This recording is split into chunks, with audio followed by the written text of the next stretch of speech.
mọ̀ báyìí. àlàáfíà ni. Bàbá ń sọ̀rọ̀ ẹbí àti ìwúlò ẹbí ní àwùjọ wa.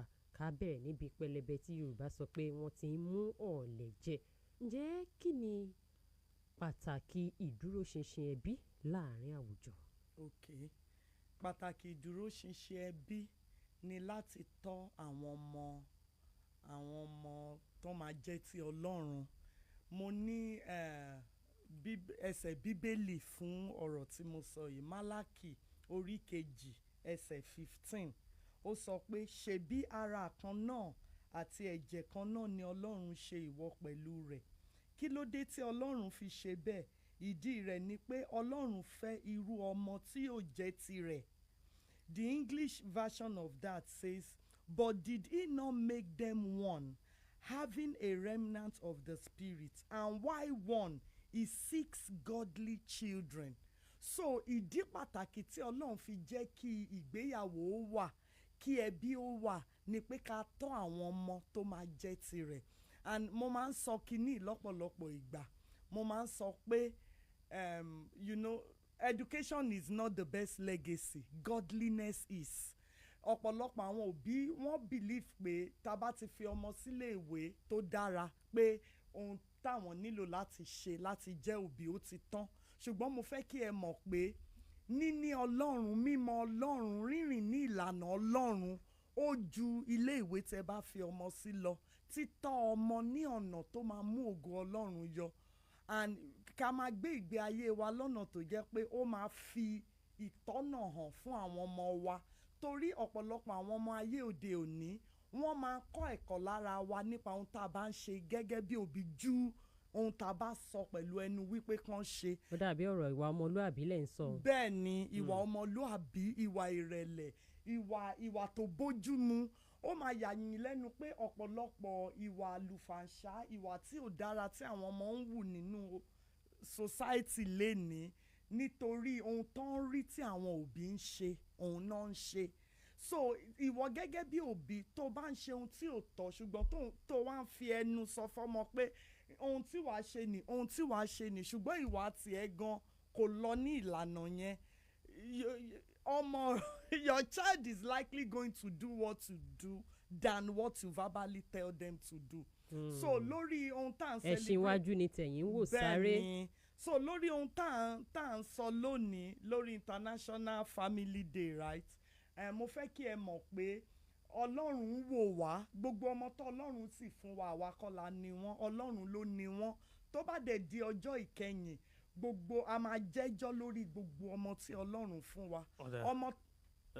Ẹ ṣe ẹ má bínú kí a lè máa mú lọ lọ́kọ̀ọ̀kan ìjèjì. Kí ni àwọn ìdojúkọ tẹ́ lérò wípé ó ń dojúkọ ìdílé lásìkò tá a wà yìí àti ọ̀nà wo la lè gbégbà láti borí àwọn ìdojúkọ yìí lásìkò tí ọ̀làjú tó gbáyé kan yìí? Okay. Ìdojúkọ tí àwọn ìdílé ní lónìí, èyí tó common jù nínú ẹ̀ òun ni pé kò sí ìfẹ́ nínú ìdílé mọ́. Kò sí ìfẹ́, àna ọ̀pọ̀lọpọ̀ òbí torí pé nǹkan ti le nínú ìlú, the economy has become so hard. So ọ̀pọ̀lọpọ̀ nínú wọn wọ́n ti gbé títọ́mọ, wọ́n ti pààyàn tì sẹ́gbẹ́ kan. And many of them will now want to outsource parenting. Ọmọ ọ̀dọ̀ níbí lónìí, boarding house lọ́la. Torí wọn ò ráyè mọ́. Ọkọ gan ò ráyè láti jẹ́ bàbá fún àwọn ọmọ bó ṣe tọ́. Ìyá ò ráyè láti fojú sí àwọn ọmọ. Bíbélì sọ pé watch and pray. Ọ̀pọ̀lọpọ̀ òbí lónìí wọ́n ń gbàdúrà ṣùgbọ́n wọn ò wò. So ìkan lára àwọn ohun tó dojúkọ ìdílé lónìí ni pé kò sí ìfẹ́ mọ́.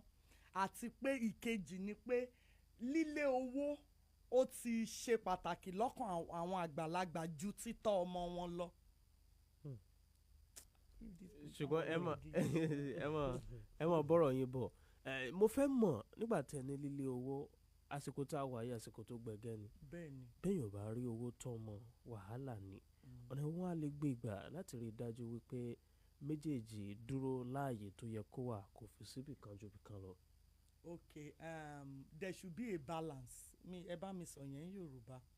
ká gbé gún bó ti kíkan tọ́. má fì bẹ́ẹ̀ síbì kíkan kan. má fì síbì kan àwọn òbí ta níláyé òní wọn ò gbégún mọ́ wọn ò gbégún ẹ máa rí àwọn ìdílé tó jẹ́ pé láti ìgbà tọ́mọ ti wà ní ìkókó even ọ̀pọ̀lọpọ̀ òbí gan ìyá gan ò fọ́mọ lọ́mú mọ́ tọ́ bá ṣáà ti tọ́mọdé oṣù mẹ́ta wọ́n á gbé léwọ́ èèyàn kan máa bá mi tọ́ mo fẹ́ lọ ṣe lé mo fẹ́ lọ ṣe lé mi ò sọ pé ká má wá owó ṣùgbọ́n ẹ jẹ́ ká gbégún a ò gbúdọ̀ pa ohun tó yẹ ká ṣe gẹ́gẹ́ bí òbí tì nítorí pé à ń wá owó a sì gbúdọ̀ pa wíwá owó tì nítorí pé à ń tọ́mọ so there should be a balance in it but ó ṣe ni láàánú wípé ohun tá à ń rí nínú society ń sìn ni pé àwọn òbí ò tiẹ̀ ráyè tọ́mọ mọ́ in fact ní ọ̀pọ̀lọpọ̀ ìgbà àjòjì ló máa sọ fún òbí pé ṣé ò rí pé ọmọ yìí ń ṣe báyìí ṣé ò rí pé ọmọ yìí ti ń yàtọ̀ tó ṣẹ̀ máa ní mi mọ̀ pé ó yàtọ̀ torí bọ́ọ̀tì ẹ̀ wà nílé gan ìmí àgbé laptop síwájú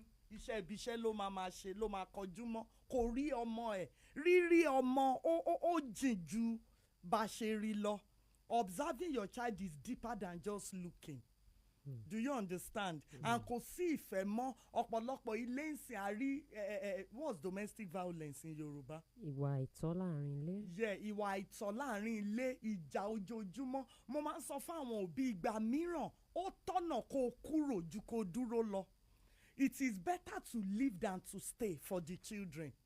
And what I'm saying is that ní ọ̀pọ̀lọpọ̀ ìdílé domestic violence yìí ó ti wá pọ̀ débi pé a lot of children now wọ́n ti normalize violence because of torí nǹkan tó ń rí nínú ìdílé ẹ máa lọ sí ọ̀pọ̀lọpọ̀ iléèwé ẹ máa rí àwọn ọmọ tó máa ń lu àwọn ọmọ tó kù tẹ bá pè wọ́n jókòó tẹ try àti ṣèwádìí ẹ máa gbọ́ táwọn ọmọ yẹn máa ní mi mọ̀ pé kò dáa kí n nà dádì mi máa ń na mọ́mì mi and you know children are very innocent they will just say it so most times when the house is too hot I usually tell mothers separation is divorce la lè sọ pé ẹ̀ṣẹ̀ but separation ò kì í ṣe ẹ̀ṣẹ̀ tẹ́ ẹ bá ti rí i pé ohun táwọn ọmọ yín ń kọ́ nípasẹ̀ ìwọ àtọkọ ẹ̀ tó bá rí i pé ó ń damage àwọn ọmọ yẹn ju pé ó ń tún wọn ṣe lọ you can separate. lọ́nà wo. o lè kẹ́rù kúrò kó lọ dá wà pẹ̀lú àwọn ọmọ fúngbà díẹ̀ láti rí bí ọkùnrin yẹn máa you know I'm into children ministry so a lot of the ọ̀pọ̀lọpọ̀ nínú àwọn decadence tá à ń rí nínú ayé àwọn ọmọ when we investigate them a máa ń lè trace ẹ̀ wá sí ìdílé lọ́pọ̀lọpọ̀ ìgbà ohun táwọn ọmọ ń rí nílé ó ń modulate wọn ju ohun táwọn òbí ń sọ fún wọn kàn ṣe lọ especially primary school children imagine ọmọ iléèwé àkọ́bẹ̀rẹ̀ tó ń sọ pé ohun tí mo ṣe tán nà mí fún yìí mi mọ̀ pé ohun tí ò dáa nítorí mọ́mì mi máa ń ṣe nílé dáàdì mi máa ń ṣe nílé so we need to prioritize the mental well-being of our children please mental well-being in Yorùbá ìlera ọpọlọ wọn. ìlera ọpọlọ wọn and I'm still emphasizing this pé ohun táwọn ọmọ wa ń rí nínú ilé òun ló ń ṣèpù wọn fún ìwà tó ń wù láwùjọ. So parents need to go back to the drawing board and realign their priorities. They need to go back to the drawing board torí ọ̀rọ̀ tá a bá kó jọ tọmọ wa ò wúlò láwùjọ ọmọ tá ò kọ́ òun ló ṣe máa gbélé tá a kọ́ tàgbẹ̀yìn. ó dáa nígbà tí ẹ sọ pé ó yá kí bóyá kí wọ́n pínyà fúngbà díẹ̀ kí wọ́n lè kọ́ra wọn lọ́gbọ́n pé ohun tó dáa rèé ohun tí ò dáa rèé tí à ń ṣe nínú ẹbí wa pẹ̀lú bí nǹkan ṣe rí yìí àwọn olóyìnbó máa ń sọ̀rọ̀ kan tí màá ṣàlàyé ní èdè Yorùbá pé ẹni tí ebi ń pa ó jẹ́ èèyàn tí inú rẹ̀ máa ń ru fùfù bí ọrọ̀ ajé ṣe rí àwọn ọ̀rọ̀ tá à ń gbọ́ níta òun ni pé ọ̀pọ̀lọpọ̀ àwọn ẹbí báyìí ló jẹ́ pé bí ìkanra bí ìjà bí kíyàwó gan kó bínú kúrò lọ́dọ̀ ọkọ ní gbogbo irú eléyìí ǹjẹ́ àwọn eléyìí náà kíkúrò pípínyà ǹjẹ́ kò ní ipa àìdáa nínú ayé àwọn ọmọ náà. ṣé ẹ rí pípínyà tí mo sọ yẹn there is a caveat to it lótìtọ́ àti lódodo tí ò bá sí owó tó tówó nínú ilé ó máa ń fa ìkanra. When your spouse is nagging, I'm not asking you to leave. The only occasion tí mo ti advocate leaving is when there are physical domestic violences. tó ti di pé àná ẹni Yes, Imagine a primary school student choking another child in class while they were fighting. ó fún lọ́rùn. Ó fún lọ́rùn bí ipò fẹ́ pa. And the teacher, they took the child to the principal's office. This was a case I was brought into. And we were asking, why did you do? Eventually, the boy just blurted out, my daddy used to do it to my mommy. Ó sọ pé bàbá òun máa ń ṣe sí So ìyá I'm òun. not talking about mild disagreements or mild, quarrels at home. I'm talking about deep issues of physical battering. Because we are having too many of that in the society now. Okay, torí pé a ti ní ọ̀pọ̀lọpọ̀ ìyẹn nínú àwùjọ nísìn. So mo fẹ́ rọ àwa òbí torí ohun tá à ń celebrate lónìí, ẹ jọ̀ọ́ ẹ jẹ́ ká prioritize well-being àwọn ọmọ wa, and ẹ jẹ́ ká as husband and wife ẹ jẹ́ ká lọ sí drawing board padà and set our priorities. Àwọn economics máa ń sọ pé opportunity cost, scale of preference. Eléyìí ṣe pàtàkì ju eléyìí lọ. Ok, ìwọ ló ń ṣiṣẹ́ tó ń mówó wálé jù gẹ́gẹ́ bí obìnrin, ìwọ máa ṣiṣẹ́ yẹn lọ. Èmi gẹ́gẹ́ bí bàbá, I will stay more at home to monitor the children.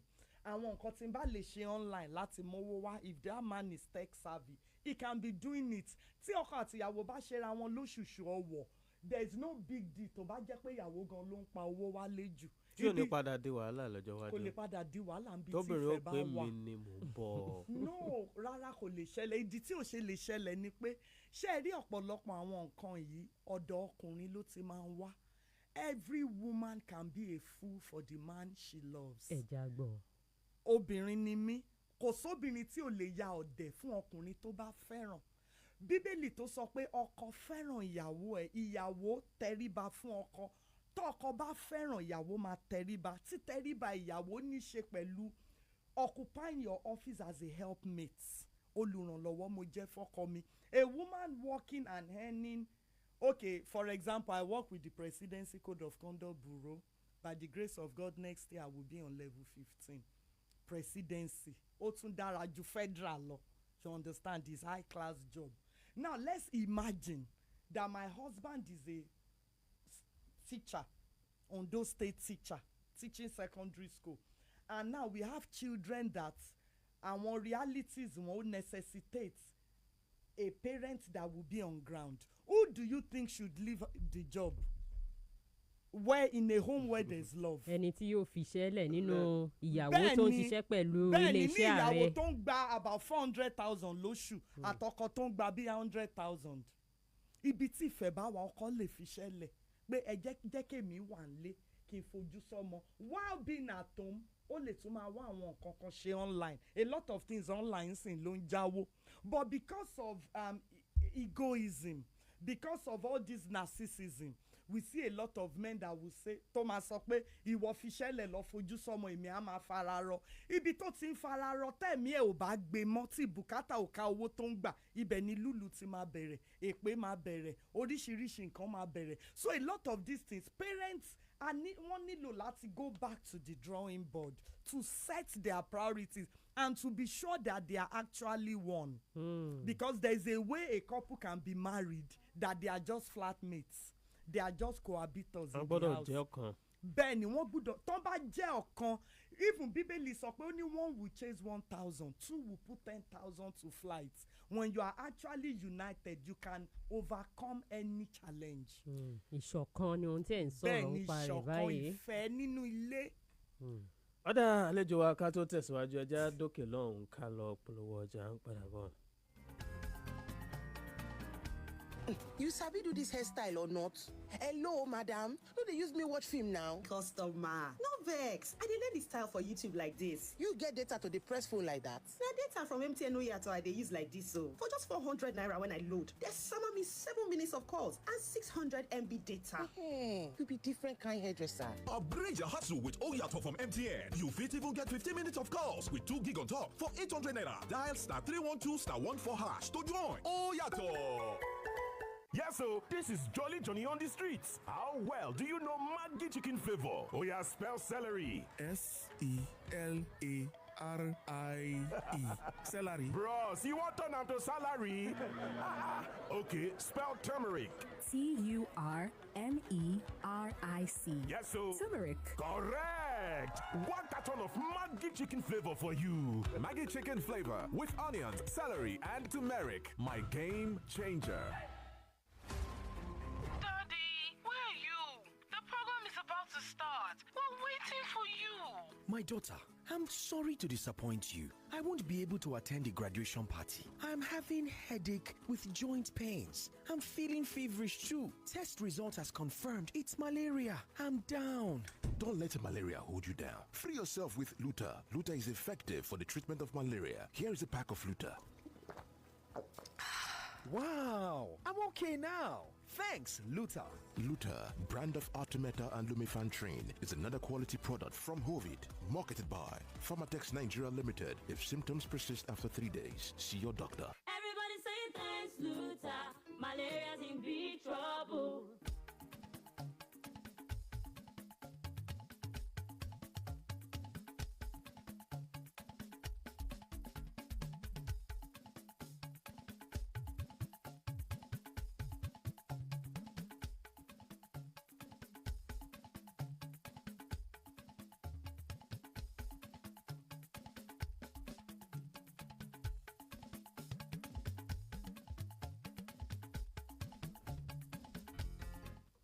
ẹ káàbọ̀ láti òkè lọ́hùn ètò yàrá náà ni ẹ̀ ń gbọ́ lórí ìkànnì Crest 106.1 FM alágbàká ń lo Àkúrẹ́.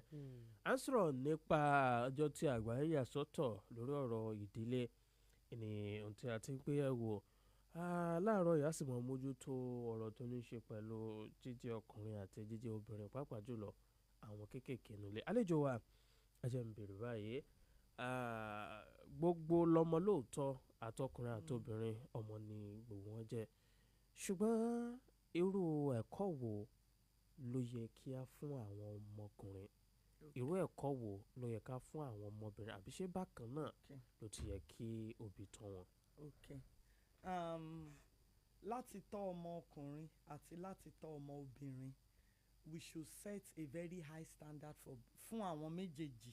A gbọ́dọ̀ jẹ́ kí standard wa kó high but àwọn peculiarities kan wà fún ọmọ ọkùnrin tó yàtọ̀ sí ọmọ obìnrin torí pé ọmọ ọkùnrin they are basically logical ọmọ obìnrin is basically emotional. That is how we are wired. Mi mọ̀ bí mo ṣe lè sọ yẹn lédè Yorùbá. So a lot of the times àwọn fún ọmọ ọkùnrin and that is why mo máa ń ṣàánú fún àwọn single parents tó ń dá ọmọ ọkùnrin tọ́. I usually tell mothers a boy needs a father figure in his life. Kò sí bí obìnrin ṣe lóun fẹ́ ṣe superwoman tó ó need father figure. Torí ẹ̀ mo dẹ̀ ṣe máa ń sọ fún àwọn obìnrin tó ń dá ọmọ ọkùnrin tọ́ pé mi ò sọ pé dídán kó padà sọ́dọ̀ bàbá wọn but you need to give them a figure, a male figure tó máa lè bẹ̀rù, tó máa lè respect, tó máa lè hold in high esteem. For example, èmi tẹ́ ń wò yìí, bàbá àwọn ọmọ mi ò sí níbí, bàbá àwọn ọmọ mi wà ní òkè òkun. Àwọn ọmọ mi, mo ní ọkùnrin méjì, mo ní obìnrin kan. Àkọ́bí mi lọ́kùnrin, ó ti ń lọ sí 16 years. And mi lè purọ́ pé ìgbà míì máa ń wà tí mo máa ń wà overwhelmed, tí mo máa ń mọ̀ pé ọmọ yìí nílò the firm hands of a man. And nítorí ìyẹn àbúrò mi ọkùnrin tó wà l'Ákúrẹ́ mi ìjó jìnnà sí. Torí ìgbà míì mo máa pè yẹn ó yá wá ìyẹn máa wá sílé wa. A lot of things ló máa ń bá mi ṣe to fill that role physically. Ọ̀tọ̀ ní kí bàbá ọmọ máa bá ọmọ sọ̀rọ̀ lórí phone láti ibi tó wà. Ọ̀tọ̀ ní kí ọmọ máa rí. So ọmọ ọkùnrin because they are basically logical there's no way you want to do it as a woman. Làkúnà yẹn máa show tí ò bá sí father figure. Àyè yẹn wà bẹ́ẹ̀. Àyè àlàfo yẹn ó máa yọ ṣá ni. Ẹnìkan gbọ́dọ̀ dúró bí bàbá. Bẹ́ẹ̀ ni kò kí ń ṣe pé ọmọ ń gba any school nìkan lọmọkùnrin. Ọmọkùnrin need very high level of responsibility. Very high level, superior level of uprightness. Torí lọ́jọ́ ọ̀la it will be the head of a home. So for example ìwọ tó bá jẹ́ obìnrin tó ń dá ọmọkùnrin tọ́ mo rọ̀ ọ́ mo bẹ̀ ẹ́ get father figure fọmọkùnrin yẹn especially tí bàbá wọn ò bá wúlò tí ò wà available get a father figure for your son. Fún àwọn ọmọ obìnrin àwọn ọmọ obìnrin wọn kì í ṣe ẹ̀yà tí a lè abandon because they are basically emotional. So ìwọ tó bá ń tọ́ ọmọ obìnrin mi kì í advice kẹ́ tètè fi ọmọ obìnrin sí boarding school. You need to intentionally try to connect with your girl child emotionally. súnmọ́ pẹ́kípẹ́kí. Bẹ́ẹ̀ni súnmọ́ ọmọ obìnrin ẹ pẹ́kípẹ́kí because girls naturally make decisions from their emotional side than their logical side. When tó bá ti tètè ja ọmọ obìnrin sọ́tọ̀ pé ó yá ìwọ lọ boarding school ìwọ lọ máa gbé níbí ibi tó yẹ kó ti lè render advice lásìkò tí wàá ti mọ̀ pé ọmọ in go through nǹkan ojú ẹ̀ yàtọ̀ ó ní bó ṣe ń ṣe ó wà absent minded these days ó ní rí bá sọ̀rọ̀ and a lot of the times girls make decisions on spur of the moment. I feel like doing this and they just do it. I feel like bẹ́ẹ̀ni they will just do it but ọmọkùnrin most times wọ́n máa apply logic is how the brain is wired. Fún ọmọkùnrin fún ọmọ obìnrin. So in raising a male child, please prioritize the concept of a male figure. It's very important for a male child. Fún ọmọ obìnrin, make sure pé you are more physically available with her because females are more emotionally driven than logically driven. And that is why when you send children to boarding school most times, ọmọ obìnrin tó bá ti tètè ta dànù sí boarding school àwọn ló máa ń dájú tán bá dàgbà torí time tó yẹ kó bond emotionally you were not there ó ti bond pẹ̀lẹ́ lómi bọ́ ọmọkùnrin bó tiẹ̀ lọ fi sí boarding school ní GS1 ní kínní because they are more logical they will still thrive well they will still retain their persona than a girl child. I don't know if you get me. Tó bá jẹ́ òyìnbó mo fi sọ I would have been able to go deep but just indulge me.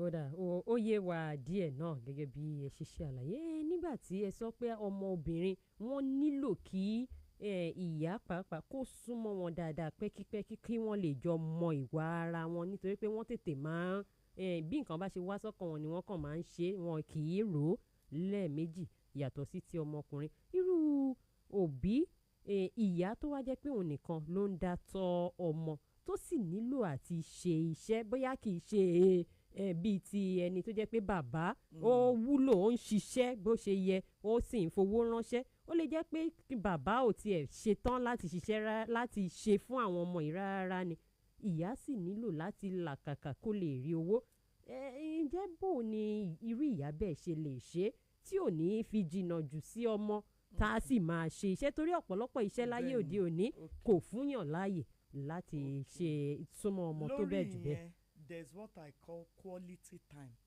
quantity time even if tó bá tẹ̀ jẹ́ pé àkókò tí wàá lò pẹ̀lú ọmọ ó kéré jẹ́ kó wà quality be there be present mo lè wà nílé pẹ̀lú àwọn ọmọ ń sìn and I'm not present I'm pressing my phone I'm on the laptop I'm there but I'm not there. And another parent can have just maybe 30 minutes with her child in a day but that 30 minutes she's there. Ìwálé. But ní 30 minutes yẹn ó wà ń bẹ̀ pẹ̀lú wọn. Mo dẹ̀ tún fẹ́ kẹ́ ẹ mọ̀ caveat kan wà lórí àwọn ọmọkùnrin pé mo sọ pé àwọn ọmọkùnrin wà logic àwọn need father figure ìyẹn ò mí pé kí ìyá wọn kó wà distant from them o because a mother bring nurturing side to any child either male or female. And many times àwọn ọmọkùnrin tá ti rí tó dàgbà the more compassionate ones amongst them tẹ́ bá find out they are the ones that had present mothers àwọn ló máa really láàánú tó máa ń àwọn ọmọkùnrin míì wà tẹ́ wò pa ó ń ṣe bí obìnrin ọmọ yìí máa láàánú ọmọ yìí máa wúlò so don't ẹ má sọ pé torí mo ní ó need father figure pé father figure nìkan lọmọkùnrin need ó need nurturing side ìyá náà but reason tí mo make clarification yẹn ni pé a lot of single parenting is ó pọ̀ níta ń sìn and a lot of mothers feel I can raise 3 boys by myself to hell with any man and that's why I'm telling them your child needs a male figure you understand if you are divorced you can have another man but make sure he's a responsible man you are dating that can wear that shoes for the sake of your boys.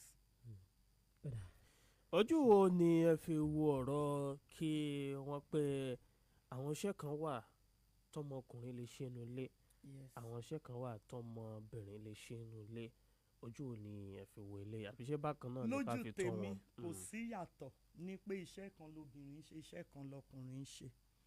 Ọmọ mi ọkùnrin nílé first born mi ó ń bá mi fabọ́, ó ń bá mi ṣe a lot of things. As a matter of fact, irun tí mo tú last òun ló jókòó tó bá mi tú. Mi tiẹ̀ nílò àti pàbúrò ẹ̀ obìnrin kékeré òun ló ní mommy don't worry I will do it, and he sat down, he was doing it. So abọ́ fífọ̀ o, ilẹ̀ gbígbá o, mopping o, mọ́tò fífọ̀, any child can do it. Because tó bá ran ọmọ lọ́wọ́ láti wúlò ní gbogbo ọ̀nà nílé, òun ran ọkọ àbí ìyàwó ẹ̀ lọ́wọ́ lọ́jọ́ ọ̀la ni. Tó bá ní ọmọkùnrin tó máa bọ́ fọ̀, tó mọ lé túnṣe, tó mọ náà dá, tó bá dàgbà ó máa lè ràn ìyàwó ẹ̀ lọ́wọ́. Tó bá ní ọmọ obìnrin tó jẹ́ pé tán bá ń fọ mọ́tò ó lè wà around ibẹ̀ pé okay let me clean the glass, okay let me do this. Òun ràn lọ́wọ́ náà fọjọ́ ọ̀la ni, torí ò mọ nǹkan tó máa ṣẹlẹ̀ lọ́la. Tí èèyàn kankan bá sọ fún mi pé lónìí pé èmi máa tọ́jú àwọn ọmọ, máa sọ pé no it's not possible, but ó ti ṣẹlẹ̀. But torí àwọn ẹ̀kọ́ tán ti kọ́ èmi tẹ́lẹ̀ ló ń jẹ́ kí n lè dúró tí mo dẹ̀ ń ṣe dáadáa fún àwọn ọmọ. So mo believe pé kò yẹ kó sí distinction nípa ọ̀rọ̀ iṣẹ́ ilé. What a man can do, a woman can do better. Raise them the same way so that entitlement mentality gan ò ní sí pé ọmọkùnrin sọ pé no I'm a boy I cannot wash plate, ìwọ lọ fọ̀. Kò yẹ kó rí bẹ́ẹ̀. Tó bá ń fọbọ́ jẹ́ kán wà ń bẹ̀, tó bá ń dáná jẹ́ kán wà ń bẹ̀. Saturday báyìí tá a bá fẹ́ tún léṣe àwọn ọmọ mi, you go and sweep, you go upstairs go and mop, you go to the kitchen, you go to the you will see all of us working within 1-2 hours. Our house is sparkling. Mi lọ́mọ ọ̀dọ̀ mi ní kankan because I'm raising them the right way. Ẹ ṣeun àlejò wa, a mọ̀ pé àwọn èèyàn wọ́n ní àwọn ìbéèrè tí wọ́n fẹ́ pè, wọ́n ti ń gbìyànjú àti pè wọlé kí a tètè ṣe ojú òpó lẹ̀ fún àwọn tó fẹ́ béèrè ìbéèrè lọ́wọ́ yín. Ẹ̀rọ ìbánisọ̀rọ̀ nìyí 08107222898 àbí 0906-659-2115. Hello. Hello, ẹ káàárọ̀. Ẹ káàárọ̀. Ẹ ṣeun. Mo kí gbogbo yín níbẹ̀ yẹn. Orúkọ mi ni Fẹ́mi Ọláwọyè láti Àkúrẹ́. Ẹ ṣeun. Tá a bá rí bí ẹni tó tẹ gbé wá ṣe ń sọ̀rọ̀, èmi mà rí pé dájúdájú kìkì òyìnbó ló sọ sí àwọn ọmọ nílé. Ara ibi tí nǹkan ti ń bẹ̀rẹ̀ nìyẹn. Kò jẹ́ ká fi bẹ́ẹ̀ gbádùn nǹkan tá à ń ṣe yìí torí pé òyìnbó ló ṣà ń sọ, kò lè sọ Yorùbá. Ó dẹ̀ rò pé kẹ́ ẹ tó pè wọ́n ẹ ti sọ fún wọn program tó ń fẹ́ wá ṣe. Ó yẹ kí wọ́n ti mọ̀ pé ó yẹ kí wọ́n lọ gbogbo nǹkan tó ń fẹ́ sọ wọ́n lọ máa ní Yorùbá. Kì í ṣe pé òyìnbó ni wọ́n ṣà ń sọ Fúlàní bí tó jẹ́ pé kò yí ọ̀pọ̀lọpọ̀ àwọn tó ń bá sọ̀rọ̀. Ẹ ṣeun. Lórí nǹkan tá a fẹ́ sọ, Bíbélì sọ pé tọ́ ọmọ rẹ ní ọ̀nà tí ó tọ́ tó bá dàgbà tán, wọ́n ní kò ní kúrò ńbẹ̀. Ọ̀pọ̀lọpọ̀ òbí ló jẹ́ pé ìwà tí because ẹbí ó wá láti marriage, nínú marriage ni ẹbí ti wá, nínú ẹbí ni society àwùjọ wa ti wá. So ẹ̀kọ́ tí a bá kọ́ àwọn ọmọ wọn ní òbí ẹran ni ẹran máa ń jọ. Ẹ̀kọ́ tá a bá kọ́ àwọn ọmọ òun náà ni wọ́n máa bá dàgbà. Wọ́n ní ọmọ burúkú ló ń dàgbà burúkú. Àwọn kankan dẹ̀ wà, àwọn olóyìnbó máa ń sọ pé ó ń run in the family. Ìwà burúkú máa ń run in the family. Ìwà rere náà máa ń run in the family. Kí la ń retí lọ́dọ̀ àwọn tó jẹ́ pé àwọn bandits tó ń gbógun ti àwọn ènìyàn yìí? Irú ọmọ wo ni wọ́n fẹ́ bí nínú àwùjọ wa? Nǹkan tẹ̀mí kàn fẹ́ sọ ni pé kí àwọn òbí wa kí máa kọ́ àwọn ọmọ wọn dáradára. Ọ̀pọ̀lọpọ̀ òbí wọ́n á fi ọmọ sí ilé ìwé, wọn ò ní lọ wò ó níbẹ̀, wọ́n á fi sílẹ̀ tí wọ́n á máa hùwàkúwà. Ẹ ṣeun. Àlejò wa wọ́n jẹ́ ẹni tí ó máa ń gba àwọn ọmọ kéékèèké níyànjú. Ẹ sì mọ̀ pé láyé tá a wà yìí nísìn ọ̀pọ̀lọpọ̀ àwa òbí ló jẹ́ pé èdè tí a fi kọ́ àwọn ọmọ tí àlejò wa bá tiẹ̀ ń sọ gẹ́gẹ́ bí ara àwọn ìrírí tí mo ti ní pẹ̀lú wọn, tán bá tiẹ̀ ń bá àwọn akẹ́kọ̀ọ́ mìíràn, àwọn ọmọ mìíràn sọ èdè Yorùbá kò ní yé wọn. Òun ló fi dàbí pé àwọn ìdánilẹ́kọ̀ọ́ tí wọ́n sábà máa ń ṣe pẹ̀lú irú àwọn ọmọ wọ̀nyí, wọ́n máa ń sọ lédè òyìnbó, òun lóyìn èdè òyìnbó ṣe ń kó sí wọn lẹ́nu gẹ́gẹ́ bí wọ́n ṣe ń ṣe ètò náà. àlejò wa náà sì lélẹ̀ báyìí wọ́n wá kọ́ ẹ̀kọ́ Yorùbá lọ́dọ̀ wa ẹ káàárọ̀. ẹ káàárọ̀. ẹ ṣeun. orúkọ tèmi ní Abdulsalam látàkùrẹ́. àgbọ̀yìn. mo kí àlejò pẹ̀lú ààyè wọn ti sọ ọ̀pọ̀lọpọ̀ ọ̀rọ̀ báwo ló wọ̀n lè ní sọ̀rọ̀ tán. bọ̀ tẹ̀lé mà. àgbọ̀yìn. ẹ̀fẹ̀ nǹkan tí mo fẹ́ sọ nípa ọ̀rọ̀ yẹn ni pé èmi tí ẹ ń wò yìí ọ̀dọ̀ arúgbó mo gbé dàgbà ní ọ̀dọ̀ grandma àti grandpa mi. but ìgbà tí a wà ní ibibẹ̀ àwa ọkùnrin onírò tí à ń play àwọn obìnrin onírò táwọn obìnrin náà ń play èmi tẹ́ ń wò yìí báyìí mo mọ̀ náà dá but ọkùnrin mi náà but mo dúpẹ́ dọ́dọ̀ náà wípé kò sí èèyàn tó lè wà ní àdúgbò mi dáhùn pé Abdulsalam kọkọ pé èèyàn burúkú ni ọjọ́ tí mọ̀ ẹ̀mí wá kí mi ní àdúgbò mi àti sọ́ọ̀pù ọ̀dọ̀ mi ìyẹn tó pé ókè o mọ́mí sẹ́yìn ni ìyá àfà sẹ́yìn ìyá Abdulsalam gbogbo yẹn ọmọ dáadáa ni o ọmọ dáadáa ni wọ́n inú lọ ni pé ẹ jẹ́ kí a kọ́ ọmọ wa ní ẹ̀kọ́ ilé ló jáde tó yà tí ọmọ bá ní ẹ̀kọ́ lójúbìnrin ni tó bá délé ọkọ á mọ̀ wá wò bá dẹ̀ jọ pé náà dẹ̀ ni tó bá níyàwó gan àti báyàwó ẹ̀ ló gan very easy ó jẹ́ ìpínlẹ̀ ọ̀dọ́ torí kọ́ ìmọ̀lá pọ̀ jù. ẹ ṣeun ọjà gbọ́dọ̀ mi lára ẹ káàárọ̀. ẹ káàárọ̀. ẹ kú ètò. ẹ ṣeun. aláàtúfọ̀ fún lọ́nkọ́ láti bẹ̀rẹ̀. nǹkan fi ní ìbéèrè fàlejò wa ni. mo wòye pé ẹkọ́nọ́mì tí Nàìjíríà ń là kọjá ó ti ba nǹkan kẹjẹ ìlọ. ẹ wo ọ̀pọ̀lọpọ̀ ọkọ tó ti torí ọrọ̀ ajé láti sá lọ lóyìnbó. ẹ wo ọ̀pọ̀lọpọ̀ ìyàwó tó ti torí orí ọrọ̀ ajé láti sá lọ lóyìnbó. kò dẹ̀ sí inú yìí affect the family setting. bàbá kan tara wa jẹ lóko. even ẹ wo àwọn distant relationship as a result iṣẹ́ bóyá iṣẹ́ ọkọ Kaduna ìyàwó Àkúrẹ́ ń bí Kaduna sí Àkúrẹ́ náà kò sí máa kù gìrì wá gbogbo ìgbà. so kí ni àlejò wa rò bóyá people in this kind of situation can do to arrest the situation? ó dàbọ̀. ok ẹ ṣeun mo dúpẹ́ lọ́wọ́ yìí then arákùnrin tó sọ pé mò ń sọ òyìnbó jọ ẹ má bínú ẹ mọ̀ pé nǹkan tó bá ti mọ́yàn lára èèyàn ò lè discard ẹ̀ easily so fún question tẹ́yìn béèrè òun náà mo ti sọ lẹ́ẹ̀kan ni pé kí àwọn òbí kàn reset priorities wọn kàn wá papọ̀ kàn àwọn economists máa ń pè nǹkan ní scale of preference. kéèyàn yan èyí tó ṣe pàtàkì jù. èwo ló ṣe pàtàkì jù wíwà lọ́tọ̀ọ̀tọ̀ yìí ó ń affect àwọn ọmọ ó ń affect ìfẹ́ wa ó ń affect okay tí n bá mo believe pé financial convenience kọ́ ló yẹ kó ṣe priority ní ilé there is a situation tó yẹ pé ẹ lè decide pé okay jẹ́ ìwọ máa bọ̀ níbi tí mo wà since tó yẹ pé mi mò ń ṣe iṣẹ́ tá a fi ń pa owó jù dó owó tó máa wọlé ò ní dàbí ti tẹ́lẹ̀ bọ́ a máa wà pọ̀ mo dẹ̀ believe pé láàrin oṣù mẹ́fà sọdún kan máa lè fún ẹ lówó ìwọ náà a máa ta nǹkan díẹ̀ but situation tá a bá ti prioritize pé owó púpọ̀ gbúdọ̀ máa wọlé nǹkan báyìí kò ní dẹ́kun láti máa ṣẹlẹ̀. ẹ ṣeun ẹ káàárọ̀. ẹ mọ̀ kó tí mọ́ta. ẹ ṣeun. ẹ̀rìn wà lè lágbọ́ Ọlọ́run ilé wọ̀nù dàbí lórúkọ Jésù.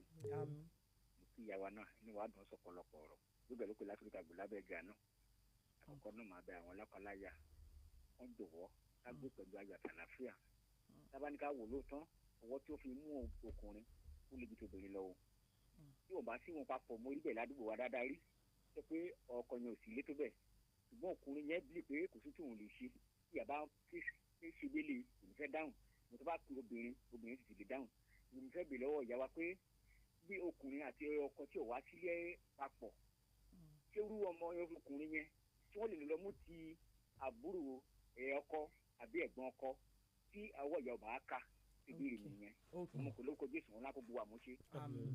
àmín Jésù ok tó bá jẹ́ ọmọ ọkùnrin tó ti already ń yàwọ́ ẹ mọ̀ pé àwọn ọmọ kan wà wọ́n ti ń yàwọ́ already tí ìyá dẹ̀ rí pọ́wọ́ ẹ̀ ò ká ṣùgbọ́n tó mọ̀ pé òun ní àbúrò tọ́wọ́ ìyẹn le díẹ̀ ó lè fi sọ́dọ̀ àbúrò ẹ̀ tó bá ti dá lójú pé kò ní fìyà jẹ tó bá dẹ̀ ti dá lójú pé àwọn values tó wà ní ìdílé tóun mú lọ yẹn ó bá tóun mú by values mo mean pé bí ìwọ ṣe tọ́mọ àwọn nǹkan tó believe tó bá ti jẹ́ pé wọn kì í ṣerú ẹ̀ ilé mi wà báyìí wọn kì í lọ church ìwọ dẹ̀ ní o tọ́ àwọn ọmọ ẹ̀ kan máa lọ church mi ní advice kí irú ọmọ bẹ́ẹ̀ lọ gbé bẹ̀ but tó bá mọ̀ pé okay values yẹn align ṣùgbọ́n ọmọ yìí ti fẹ́ máa yàwọ́ yes o lè fi sọ́dọ̀ wọn fúngbà díẹ̀ tó bá mọ̀ pé ẹni yẹn máa lè handle ẹ̀ and gẹ́gẹ́ bí mo ṣe sọ earlier ọmọ ọkùnrin ó nílò firm hand ọ̀pọ̀lọpọ̀ obìnrin sì wọ́n á ní single mother mo lè dáṣe mo lè tọ́mọ mẹ́ta ọkùnrin fúnra mi ilé ò lè tọ́ ọ̀rọ̀ ìwé kíkà nìkan kọ́